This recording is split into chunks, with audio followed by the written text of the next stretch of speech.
ప్రముఖ నటి మాజీ ఎంపీ జయప్రదను అరెస్ట్ చేయాలని ఉత్తరప్రదేశ్లోని రాంపూర్ ప్రజా ప్రతినిధుల కోర్టు నాన్ బెయిలబుల్ వారెంట్ జారీ చేసింది.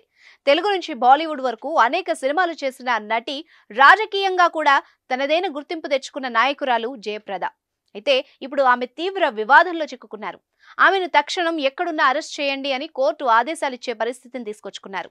మరి ఇంతకీ ఏం జరిగింది, ఎందుకు కోర్టు ఇంతలా రియాక్ట్ అయింది అనేది ఇప్పుడు ఆసక్తికరంగా మారింది. ముకుందా జ్యువెలర్స్ తెలంగాణలో మొట్టమొదటి ఫ్యాక్టరీ అవుట్లెట్ మన కొత్తపేటలో ఫిబ్రవరి 14న గొప్ప శుభారంభం. టీడీపీలో ప్రారంభించిన జయప్రద రాజకీయం యూపీకి చేరింది. టీడీపీ నుంచి రాజ్యసభకు ఎంపికైన జయప్రద తర్వాత అక్కడ ఏర్పడిన ఉత్తరాది పరిచయాలతో యూపీలోని సమాజ్వాదీ పార్టీలో చేరారు. అక్కడే రాంపూర్ నుంచి పోటీ చేసి లోక్సభకు ఎన్నికయ్యారు. ఆ తర్వాత బీజేపీలోనూ చేరారు.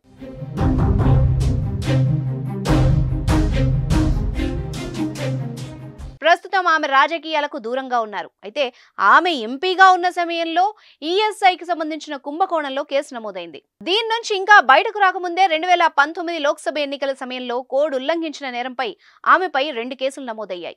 ఈ కేసులోనే తాజాగా ఆమెను అరెస్ట్ చేసి కోర్టులో హాజరుపరచాలంటూ రాంపూర్ ఎస్పీని ప్రజాప్రతినిధుల కోర్టు ఆదేశించింది. కౌమరి, స్వార్ పోలీస్ స్టేషన్లలో ఈ కేసులు నమోదయ్యాయి. ప్రస్తుతం ప్రజాప్రతినిధుల కోర్టులో విచారణలో ఉన్నాయి. అయితే విచారణలో భాగంగా అనేక సార్లు నోటీసులు జారీ చేసినా ఆమె స్పందించలేదు. దీంతో ఆమెకు నాన్ బెయిలబుల్ వారెంట్ జారీ అయింది.